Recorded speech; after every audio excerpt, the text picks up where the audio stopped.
Hello learners, अभी तक हमारी लीनियर अलजेब्रा की वीडियो सीरीज में हम पढ़ चुके थे एलिमेंट्री ऑपरेशंस, जिनको एलिमेंट्री ट्रांसफॉर्मेशंस भी बोला जाता है। उसके बाद हमने पढ़ा था एलिमेंट्री मैट्रिसेस। तो एलिमेंट्री ऑपरेशंस और एलिमेंट्री मैट्रिसेस के बीच में रिलेशन हमें इस्टेब्लिश करना है, तो वो रिजल्ट नंबर 1 में है। रिजल्ट नंबर 1 क्या बोल रहा है कि कोई भी एलिमेंट्री रो ऑपरेशन होगा जो किसी भी मैट्रिक्स पे लगेगा, उसको ऑब्टेन किया जा सकता है एलिमेंट्री मैट्रिक्स के प्री मल्टीप्लिकेशन की हेल्प से। और कोई भी एलिमेंट्री कॉलम ऑपरेशन होगा जो, या फिर कॉलम ट्रांसफॉर्मेशन जिसको बोला जाएगा, वो ऑब्टेन किया जा सकता है किसी भी मैट्रिक्स के साथ कोरेस्पोंडिंग एलिमेंट्री मैट्रिक्स को पोस्ट मल्टीप्लिकेशन करने के साथ। तो एक एग्जांपल की हेल्प से हम इसको समझ पाएंगे कि किया क्या जा रहा है। एग्जांपल, अगर आपके पास एक मैट्रिक्स है ए, इसमें एंट्रीज हैं 1 2 3 4। इस पे अगर मैं कोई ऑपरेशन लगाऊं, रो 1 पे सपोज मैंने ऑपरेशन लगाया रो 1 प्लस रो 2, तो उसके बाद जो मुझे मैट्रिक्स मिलेगी वो क्या मिलेगी 4 6 3 4। उसके बाद फिर से अगर मैं एक और ऑपरेशन लगाऊं, वो लगा मेरा R1 और R2 का इंटरचेंज। R1 और R2 को इंटरचेंज करने के बाद जो नई मैट्रिक्स मिली मुझे, वो क्या मिलेगी 3 4 4 6।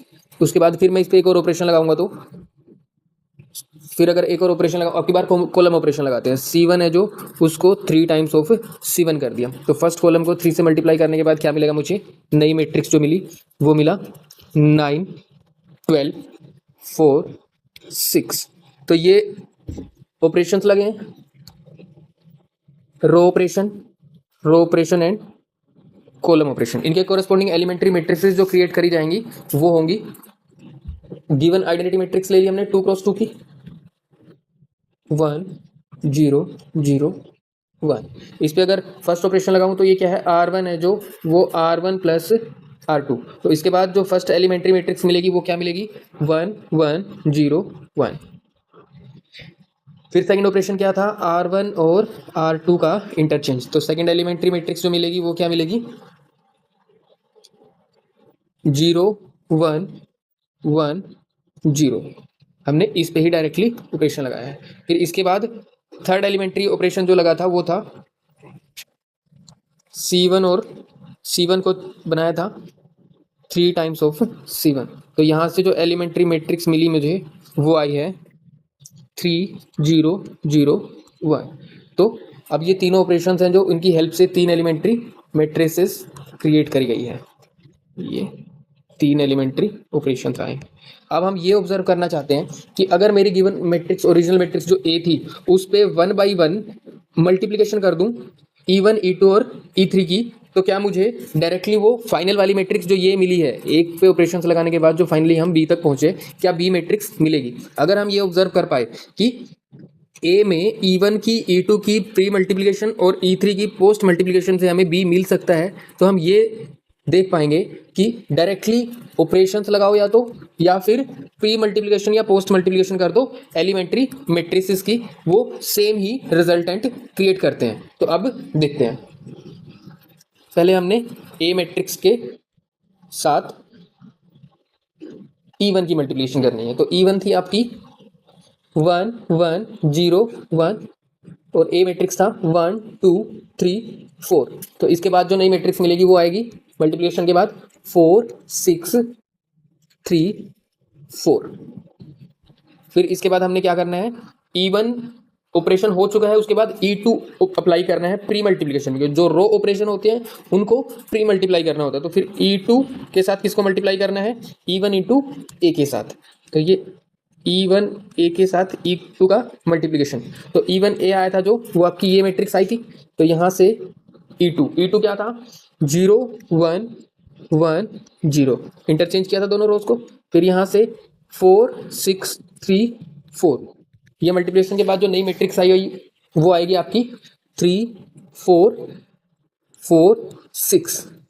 अब इसके बाद हम पोस्ट मल्टीप्लाई करेंगे, क्योंकि इस पे ऑपरेशन लगा हुआ था कॉलम ऑपरेशन। तो कॉलम ऑपरेशन के केस में क्या करना होता है, पोस्ट मल्टीप्लिकेशन। तो ये है आपकी मैट्रिक्स जो E2 इंटू E1 इंटू ए, इसके साथ हमने E3 का पोस्ट मल्टीप्लिकेशन करना है। तो E2 इंटू E1 इंटू ए आई है जो, वो है आपकी 3 4 4 6।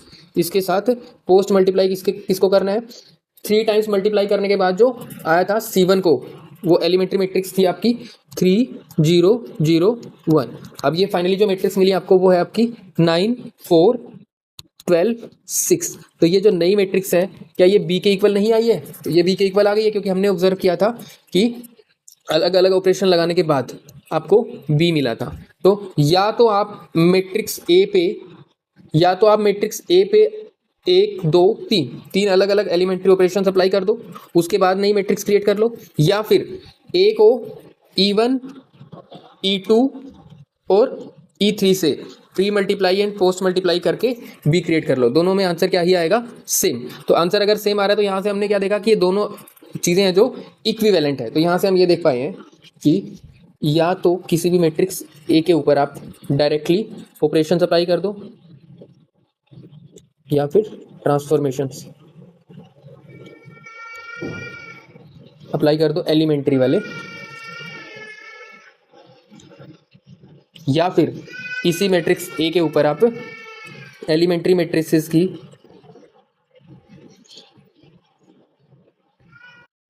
प्री मल्टीप्लिकेशन या पोस्ट मल्टीप्लिकेशन कर दो। ये डिपेंडिंग अपॉन रो ऑपरेशन है या कॉलम ऑपरेशन है, दोनों से रिजल्टेंट क्या आएगा? Identical.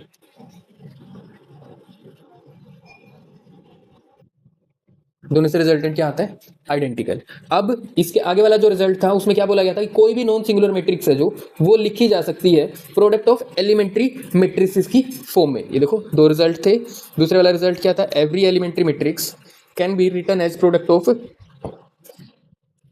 Of elementary matrices. Every non singular matrix, कोई भी नॉन सिंगुलर मैट्रिक्स है जो वो लिखी जा सकती है प्रोडक्ट ऑफ एलिमेंट्री मैट्रिसेस की हेल्प से। अब इसको प्रूफ करने के लिए हम देखते हैं क्या करना है। हमें प्रूफ करना है कि कोई भी अगर स्क्वायर मैट्रिक्स है ए n क्रॉस n ऑर्डर की, उसको लिखा जा सकता है एलिमेंट्री मैट्रिसेस का प्रोडक्ट। एलिमेंट्री मैट्रिसेस का प्रोडक्ट अगर लिखा जा सकता है तो इसका प्रूफ कैसे रन करेगा? प्रूफ के लिए हम ये देख सकते हैं कि कोई भी मैट्रिक्स है उसके ऊपर आप एलिमेंट्री रो और कॉलम ऑपरेशन अप्लाई करके उसको आइडेंटिटी मैट्रिक्स बना सकते हो। तो यहाँ से हम ये बोल सकते हैं कि किसी भी ए मैट्रिक्स को एलिमेंट्री मैट्रिसेस के साथ प्री मल्टीप्लाई और एलिमेंट्री मैट्रिसेस के साथ पोस्ट मल्टीप्लाई करके, इसको n1 मान लेते हैं और इसको m, तो प्री मल्टीप्लाई और पोस्ट मल्टीप्लाई किया हुआ है एलिमेंट्री मैट्रिसेस के साथ, लिखा जा सकता है उसको आइडेंटिटी। कोई भी गिवन मैट्रिक्स है उसको प्री मल्टीप्लाई कर दिया और पोस्ट मल्टीप्लाई कर दिया एलिमेंट्री मैट्रिसेस के साथ, उसको हमने लिख दिया आइडेंटिटी मैट्रिक्स, क्योंकि रो और कॉलम ऑपरेशंस की हेल्प से आइडेंटिटी मैट्रिक्स में लिखा जा सकता है। तो रो कॉलम ऑपरेशंस के लिए कॉरस्पॉन्डिंगली रो ऑपरेशंस के लिए हमने प्री मल्टीप्लाई कर दिया और कॉलम ऑपरेशंस के लिए पोस्ट मल्टीप्लाई कर दिया। अब ये जो मैट्रिक्स आपकी आई है प्री मल्टीप्लाई और पोस्ट मल्टीप्लाई करने के बाद इनका हम इनवर्स बोथ साइड मल्टीप्लाई करते चले जाएंगे, तो ए मैट्रिक्स है जो वो बन जाएगी आपकी आइडेंटिटी के साथ।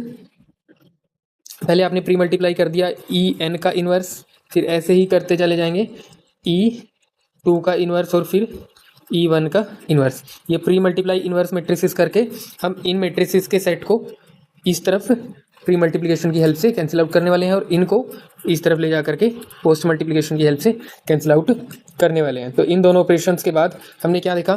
पोस्ट मल्टीप्लाई जब करेंगे 1 by 1 तो FM इनवर्स से स्टार्ट करके F2 इनवर्स और F1 इनवर्स। तो ये जो सारी की सारी एलिमेंट्री मैट्रिसेस के इनवर्स का प्रोडक्ट मिला है, ये भी अपने आप में क्या है? एलिमेंट्री मैट्रिसेस ही है, क्योंकि एलिमेंट्री मैट्रिक्स का इनवर्स भी एलिमेंट्री मैट्रिक्स ही होता है। तो हमने किसी भी गिवन नॉन सिंगुलर मैट्रिक्स को लिख दिया है प्रोडक्ट की फॉर्म में।